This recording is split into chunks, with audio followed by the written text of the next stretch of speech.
అయితే జరిగింది.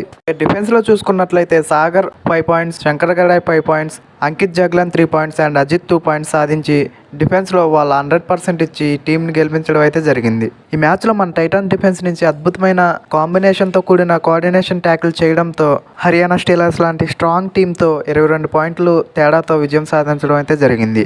ఈ ముంబైతో జరిగే మ్యాచ్లో కూడా మన పవన్ కుమార్ షరావత్ ఆడకపోవచ్చు. టీంలో స్టార్ ఆటగాళ్ళు లేకపోయినా సరే చిన్న నార్మల్ ప్లేయర్స్తో అయినా టీంకి విజయాన్ని అందించవచ్చని కృష్ణ హుడ్డా సార్ అయితే నిరూపించడం జరిగింది. యువంబా పైన కూడా ఒక చక్కటి స్ట్రాటజీతోనే రేపొద్దున బరిలోకి దిగబోతున్నామని, ఈ మ్యాచ్లో కూడా ఒక డిఫరెంట్ టైటాన్స్ చూస్తానని చెప్పడం అయితే జరిగింది.